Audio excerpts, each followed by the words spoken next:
Now we're going to show you this darling nativity quilt. I just love it. This is the baby. It's got cute little lambs and Mary and Joseph, and look at these angels. Aren't they cute?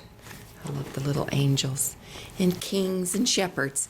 And this is just a really fun quilt. It has a lot of little pieces, but we're going to show you how to put those pieces together and make this quilt. Okay, now we're going to make the baby, and we've Xeroxed our pattern just the same as we've done our other pieces. It's got these little X's in the center, and you could use different things for doing that. Ribbon, a wider ribbon is very pretty.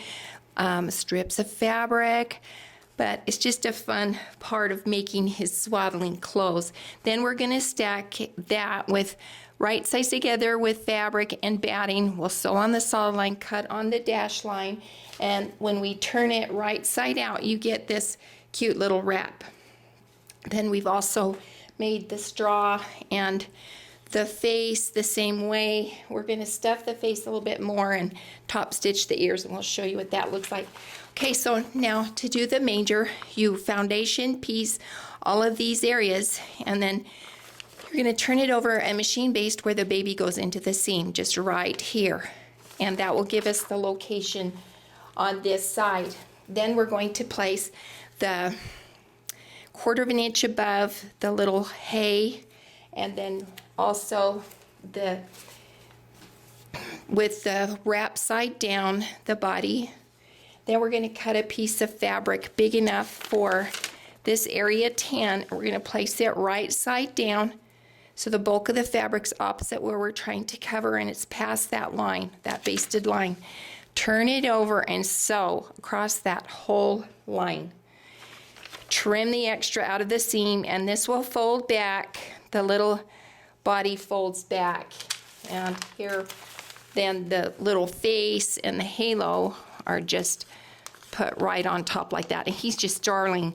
I've done loops of yarn. I'll do seed beads for the eyes, blush the cheeks, and I just love this little baby Jesus. And now the lamb is the same. Now he's got a few more curves, so we are going to slit one layer to turn him through, and then take your time really rounding out these shapes when you turn it, and you're going to cut right into the V, so that V will turn. We've done all of the other little pieces. Then the head tucks up behind in that V, and the ears are folded, tucked behind, and it's all whip stitched on. It looks funny on the back, but that's not going to show. Then we've taken our block, and we have foundation pieced all of the pieces, and there's your little guide that tells you what is what, and we've squared them on the outside, and then the little lamb is just blind stitched down to that block. Now when I blind stitch, I hold it back and sew it in a little bit so that the edges remain really dimensional, and that just makes them cute. Seed beads for the eyes, a little blush, and our lamb is done. Okay, for an angel, we've done the same thing. We are making all of our little pieces, and there are really just two pieces to piece for the block, these two pieces, and I'll show you how to do that. So we're going to start by foundation piecing area number 1 with background, and we've got that placed right side away so that all of area 1 is covered. Now I need to know where to place the wing, and there are no lines on this side, so we're going to machine baste where the wing goes into the seam right here. That will transfer our line to this side. Then we're going to take our wing and place it 1/4 of an inch above that line.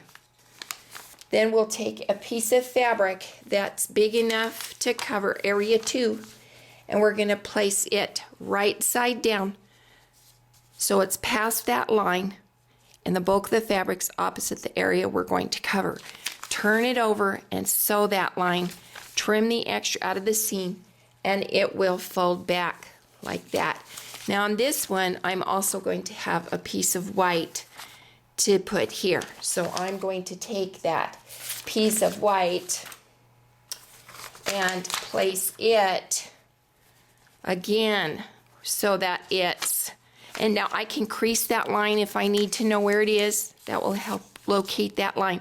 I'm going to place it right side down so the bulk is opposite where I'm trying to cover.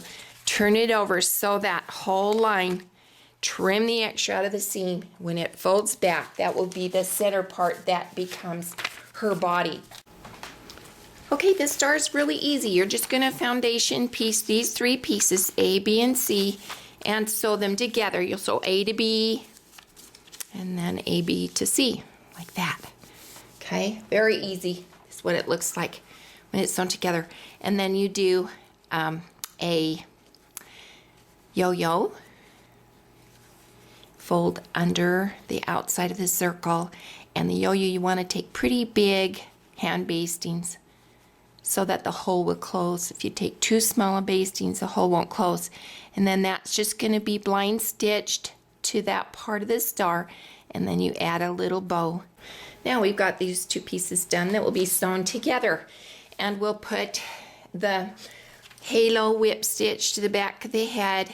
I like to use some doll hair, curly doll hair. It's just at the craft store. You just tack it down and the head will go there. Now the arms are really pretty cool.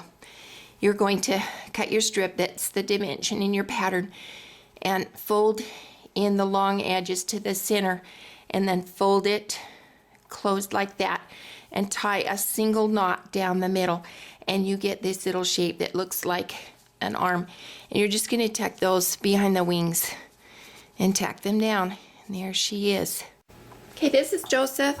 I've paper pieced him 1, 2, 3, 4, 5, and then I want to put his little headdress in the seam, but there are no lines on this side, so I'm going to machine baste where the headdress goes into the seam, here and here, and that will locate those to this side. And then I've pre-made his little headdress just like I've shown in the previous little clips, and then we're going to place that 1/4 of an inch past. I've also machine based across the top so I can make sure that his headdress is high enough like that.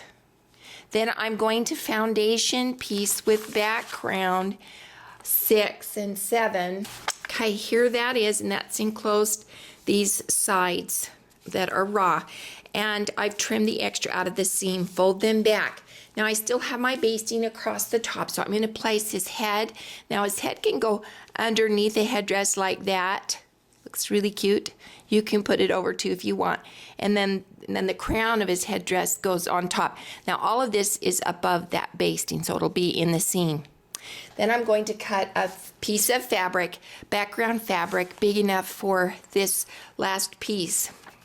And I'm going to place it right side down so it's above the line and the bulk of the fabric's opposite where I'm covering. Turn it over and sew the line. Trim the extra out of the seam. And this will, when this folds back, the little headdress will fold back as well. And then I can wrap trim behind here anything I want to dress him up and tack it, and then I'll tack this back. Then I'll cut him out on the outside dashed line, and he's ready to go onto the block. Now I can stuff his face a little bit more, and then I'll add seed beads, blush his cheeks, and he is just really cute. Now he's the same as Mary, only Mary has a scalloped shape around here, and that's really the main difference. Now this is the little side king. He's facing the side.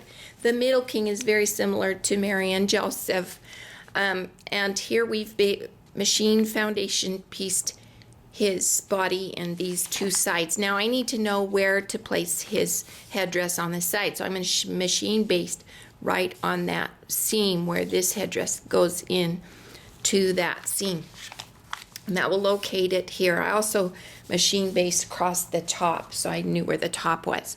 And then I've pre-made his little headdress. I'm going to put it 1/4 of an inch past that line and also above this line. And then I'm going to foundation piece with background this number 3. So I'm going to place a piece right side down so the bulk is opposite where I'm trying to cover. Turn it over and machine sew that whole line. Trim the extra out of the seam. When it folds back, that little thing will be enclosed in the seam. Okay.